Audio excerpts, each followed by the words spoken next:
Welcome. It's Honey for YouTube channel here. Kumayambiliro kwa mwezi wa Oktoba mu chaka cha 2022 kutamnveka nkhani yakuti boma la dziko lino lataya ndalama zokwana 30 billion kwacha zomwe ntchito yake inali yogulira fetereza wotsika mtengo mu njira ya Affordable Import Program AIP. Kamba kakuti unduna wa aulimi unakagula feterezayo kubucha ina yotchedwa Barkaat Foods Limited ya mdziko la UK. Bungwe lina lotchedwa Citizens Against Impunity and Corruption linalumbira kuti lisogolera anthu pochita zionetsero mdziko muno kuti mwina usogoleri udziwe kuti anthu atopa ndi chibwana komanso katangale yemwe ndi chizolowezi mu boma la Lazarus Chawera. Bungweli lomwe linayambitsidwa ndi loya wina Sylvester Ayuba James pamodzi ndi mkulu wina yemwe kwawo ndi kusalima a Joshua Chisa Mbere linayamba kuchita matukutuku mbuyomu pamene a Ashok Neya anasomera mkulu wa nthambi ya Anti-Corruption Bureau ACB ndipo pakadali pano akulisogolera ndi achisa Mberewo.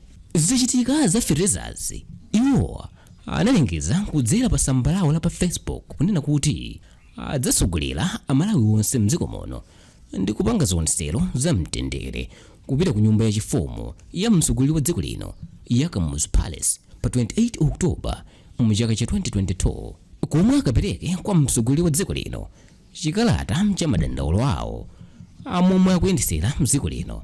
Ambere amakhazikika pa mawu awo akuti katangale wakula kwambiri mdziko muno ndipo aliyense wandale zokhala ngati akuchita phwando komwe kuli kuba ndalama za boma pomwe zinthu zambiri sizikuyenda mdziko muno. Zinthu zina zomwe iwowa amati achitira zionetsero ndi kukwera mtengo kwa zinthu mdziko muno. Iwowa anati akapereka chikalatachi kuti mtsogoleri wa dziko lino Lazarus Chawera asinthe mfundo zawo zina ndi kukonzanso zinthu mdziko muno kuti mwina dziko nkuyenda kubwino.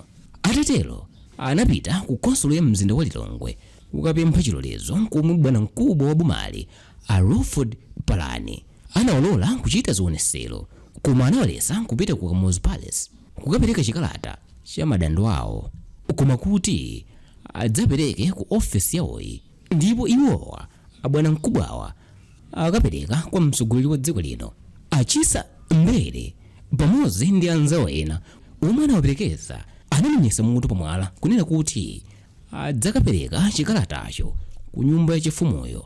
Masiku ochita zionetserozi atayandikira anthu ena anayamba kulowa nawo mugulu lochita nawo zionetserozi. Ena mwa iwo ndi monga Abon Kalindo, Alev Luembe, Ronald Chimbanga komanso mkulu wa bungwe la Sided a Sylvester Namiwa.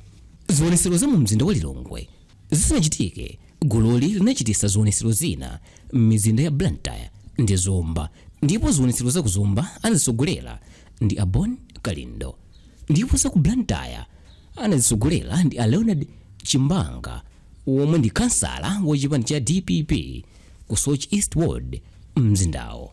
A Joshua Chisa Mbere anakhala nawo pa zionetsero za mu mzinda wa Blantyre ndipo anakapereka nawo madando kwa bwana mkubwa wa mzindawo.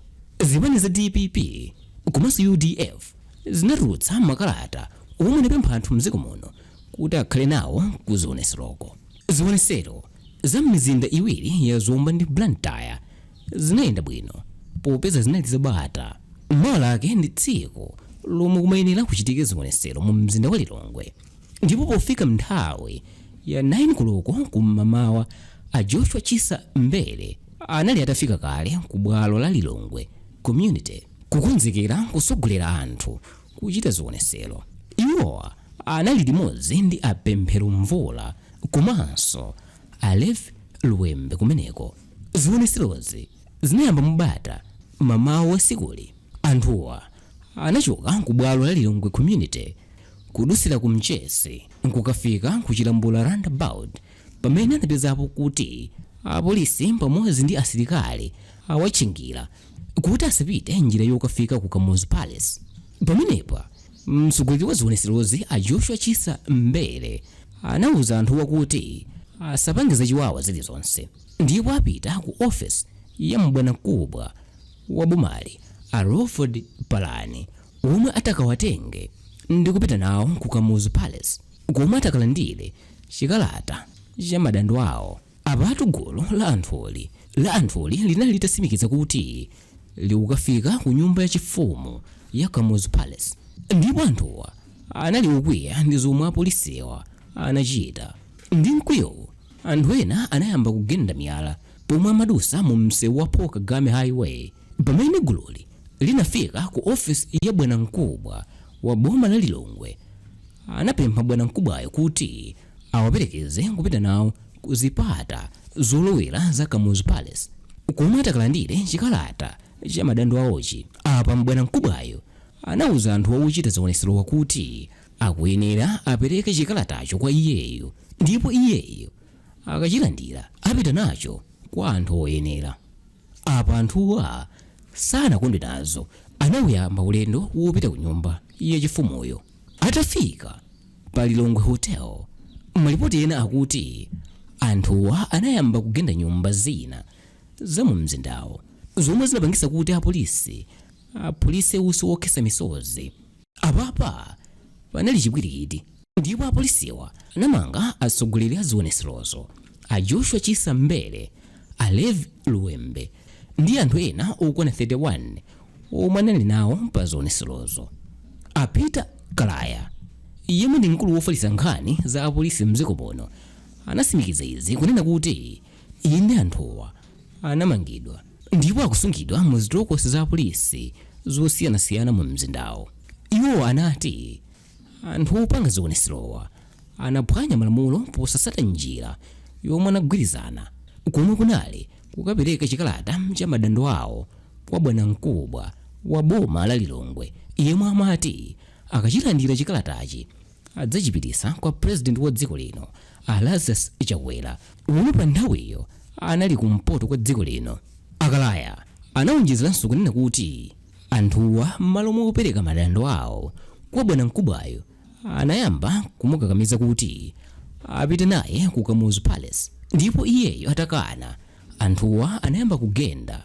Kotero a Joshua Chisambere, a Levi Luwembe ndi anthu ena 31 amangidwa kamba koyambisa zipolowe, ndipo iwowa anakaonekera ku bwalo la milandu lolemba ndi cholinga chakuti akayankhe mlanduwo.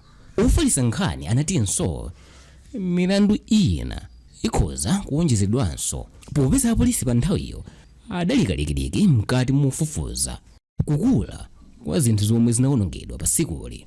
Anthu ena ndi mabungwe omenyera maufulu a anthu mdziko muno anayamba kupempha boma kuti litulutse anthu omwe amachita zionetserowa kamba kakuti anthuwo anawamanga akupanga zinthu zomwe ndi ufulu wawo. Mmodzi wa anthuwa ndi Aunjezani Kenan, omwe anena kuti boma lilipoli linapambana masankho potsatira kuti pambuyo pake panachitika zionetsero zomwe zinkasogoleredwa ndi a Timothy Ntambo, naye wachiwiri kwa mtsogoleri wa chipani chosusa boma cha Democratic Progressive Party DPP ku chigawo chakumwera mdziko muno, Akondwani na Nkhumwa, naye anati ndi okhumudwa ndi zomwe apolisiwa anachita ku Lilongwe ponjata mtsogoleri wa bungwe la Action Against Impunity a Joshua Chisambere, yemwe amasogolera zionetsero za ku Lilongwezi.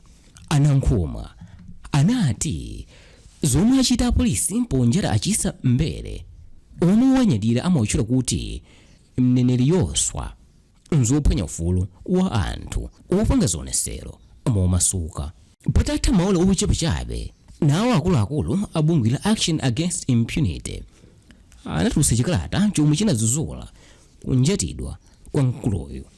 Nalo bungwe la Human Rights Defenders Coalition HRDC lomwe linkasogolera anthu pa zionetsero zodana ndi ulamuliro wa Apita Muthalika kuti unabera masankho a mchaka cha 2019 linapemphanso usogoleriwo kuti watulutse a Chisambere ndi anzawo mwachangu popeza kumangako kunali kuwaphera ufulu wawo.